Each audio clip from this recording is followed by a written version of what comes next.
السلام علیکم. آج تو بدھ ہے، 15 جولائی ہے، لیکن کل کے جو 5-6 کالمس وہ مجھے بہت اچھے لگے، لیکن میرے پاس ٹائم نہیں تھا. تو یس، پہلا کالم یہ تھا: مسجد صوفیہ پر واویلا کرنے والے مغرب کی منافقت بے نقاب. ٹھیک ہے. اردگان الجزائری مسجد بھی واگزار کرا چکے ہیں.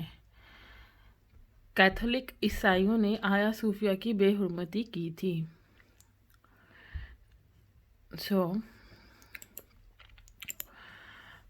اوکے، تو اس کا میں بہت سلیکٹڈ کلپ پڑھوں گی، کیونکہ یہ آپ جا سکتے ہیں 14 تاریخ اور جولائی 2020.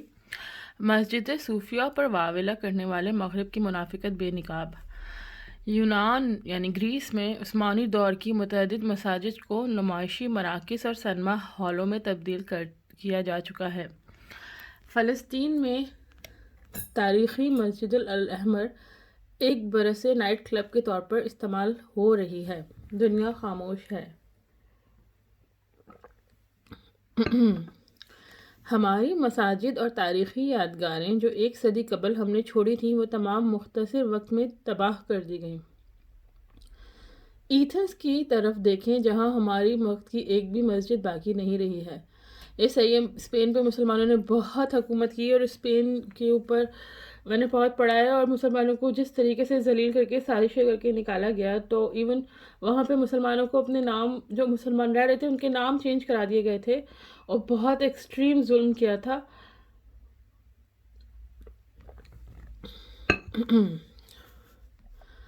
اوکے، لیکن استنبول نے یہ راستہ اختیار نہیں کیا. میرے خیال میں یہ کسی کا ٹرانسلیشن ہے. ہم نے مذہبی دشمنی کی بجائے آیا صوفیہ کو تباہ کرنے کی بجائے خوبصورتی کے ساتھ مسجد بنا کر مسلمانوں کی خدمت میں پیش کیا، لیکن دوسری مذہبی یادگاروں کو ہاتھ نہیں لگایا گیا. یہ الفاظ ترکی کے صدر طیب رجب اردگان کی اس تقریر کا حصہ ہیں جو انہوں نے آیا صوفیہ کو مسجد میں تبدیل کر کے تاریخی اعلان کے بعد کی. تاہم ترک صدر نے اپنی تقریر میں ان عثمانی مساجد کی تفصیل بیان نہیں کی. امت نے جب اس سلسلے میں تحقیق کی تو معلوم ہوا کہ یونان میں عثمانی دور کی بچ جانے والی ایسی درجنوں مساجد ہیں جن کا تشخص تبدیل کیا جا چکا ہے. تشخص میں اصلیت. اب یہ مساجد نمائش کے مراکز ہیں یا پھر سنما ہالوں میں تبدیل کی جا چکی ہیں.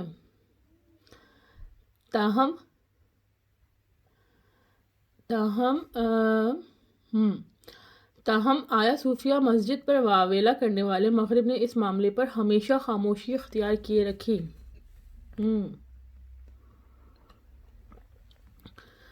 حتیٰ کہ اسرائیل میں واقع تاریخی مسجد کو گزشتہ برس نائٹ کلب میں تبدیل کیے جانے پر بھی اپنے لب سی لیے. اب اس سے مغرب کی بدترین منافقت بے نقاب ہوتی ہے. یونان میں جن مساجد کو اب دیگر مقاصد کے لیے استعمال کیا جا رہا ہے، ان میں سے چند کی تفصیلات کچھ اس طرح ہیں.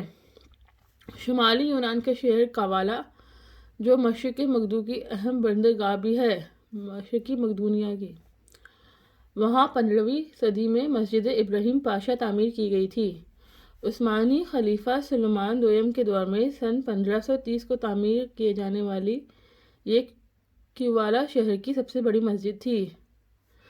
تاہم یونانی حکومت نے سن 1926 میں اس تاریخی عثمانی مسجد کو زبردستی آرتھوڈاکس چرچ میں تبدیل کر دیا. جب سے یہ مسجد چرچ آف ایجوس نکولس کے طور پر استعمال ہو رہی ہے. تو یہ والی چیز تھی، بلکہ یہ تو پتہ ہی ہے، تمام مسلم آبادی کا قتل عام کیا. اس طرح دارالحکومت ایتھنز میں واقع فتح مسجد کو بھی ایکسپو ہال میں تبدیل کر دیا گیا. 17ویں صدی کی یعنی مسلمان بچے ہی نہیں تھے، تو صحیح ہے، سب کو قتل کر دیا، تو وہاں جاتا کون. 17ویں صدی کی اس عثمانی مسجد کو سن 1834 میں ثقافتی نمائشوں کا مرکز بنایا گیا تھا. آج تک یہ سلسلہ جاری ہے. ایتھنز کی ہی زیزدرا کی مسجد بھی اب ایک سیرامکس میوزیم ہے. یہ مسجد سن 1759 میں ایتھنز کے عثمانی گورنر مصطفیٰ آغا نے موناسٹرا کی اسکوائر میں تعمیر کرائی تھی. اوکے جناب، تھیسالونکی بھی یونان کی ایک بندرگاہ ہے جہاں کثرت سے رومن، بازنطینی اور عثمانی تاریخ کے شواہد اور آثار باقی ہیں۔ اس یونانی شہر میں بھی عثمانی دور کی کئی تاریخی مساجد تھیں، ان میں سے ہی ایک حمزہ بھی مسجد ہے جسے فلم تھیٹر میں تبدیل کر دیا گیا تھا۔ 15ویں صدی میں تعمیر کی گئی اس عثمانی مسجد میں پچھلی کئی دہائیوں سے لوگ فلم اور تھیٹر دیکھنے آتے ہیں۔ سینما عمارت کے احاطے میں بنایا گیا ہے اور اسے الکازار سینما ہاؤس کا نام دیا گیا ہے۔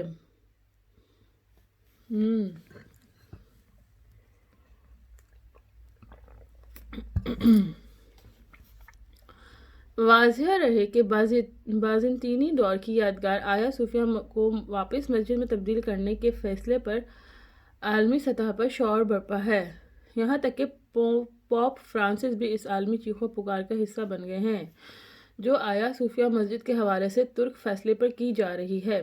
اس سے قبل روسی آرتھوڈاکس چرچ نے اس فیصلے پر برہمی کا اظہار کرتے ہوئے اسے ترکی کے لاکھوں عیسائیوں کی آواز نظر انداز کرنے کے مترادف قرار دیا تھا۔ یورپی یونین کی خارجہ پالیسی کے سربراہ سب نے اتنی باتیں کی۔ جوزف بوریل نے بھی اس معاملے پر سینہ کوبی کی ہے۔ ترکی کے تاریخی فیصلے پر یونیسکو، امریکی اسٹیٹ ڈپارٹمنٹ اور روسی ایوان بالا بھی غم میں ڈوبے ہوئے ہیں۔ یار کشمیر پر یہ لوگ کچھ نہیں کہتے۔ جیسا کہ بیان کیا جا چکا ہے، یونان میں عثمانی دور کی مساجد پر قبضے کے معاملے پر مغرب اور ان کے حواریوں پر کان پر کبھی جوں نہیں رہیں گی۔ اسی طرح صرف ایک برس قبل اسرائیل میں عربوں کی تاریخی مسجد کو شراب خانے میں تبدیل کرنے پر بھی پوری دنیا میں خاموشی کا عالم تھا۔ بھائی اب مسلمان کے اوپر جو ہے نا وہ کوئی کچھ نہیں کہتا۔ سستے بہت ہے نا۔ پچھلے برس فلسطینی شہر سفید میں واقع مسجد الاحمر کو اسرائیل میونسپلٹی نے نائٹ کلب میں تبدیل کر دیا تھا۔ 13ویں صدی عیسوی میں تعمیر اس تاریخی مسجد کو ایک یہودی فرم کے حوالے کیا گیا جس نے عمارت کو دربار شاہی میں کہا گیا بار اور شادی ہال میں تبدیل کر کے اس کا نام مسجد الاحمر سے خان الاحمر رکھ دیا۔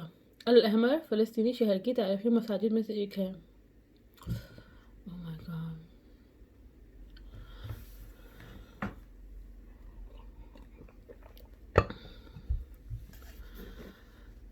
مسجد الاحمر کو نائٹ کلب میں تبدیل کیے جانے کے بعد عمارت کے اندر کا منظر دیکھنے والے اسلامی اوقاف سفید کے سیکرٹری خیر تبری نے اپنے جذبات کا اظہار ان الفاظ کے ساتھ کیا تھا: جب میں نے مسجد کے اندر توڑ پھوڑ کا منظر دیکھا تو مجھے چکر آ گیا۔ منبر کی قرآنی آیات کی جگہ عبرانی زبان کے 10 احکامات نے لے لی تھی۔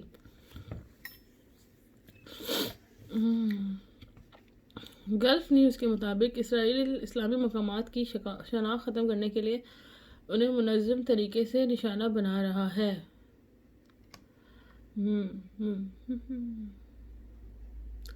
تو جناب یہ تھی مسجد صوفیہ والے پر معاملہ کرنے والے مغرب کی منافقت کی انتہا۔ ویسے یہ باتیں کسی کو پتہ نہیں ہوتی ہیں اور واقعی یہ بہت زیادہ انفارمیٹیو جو تھا وہ کالم تھا۔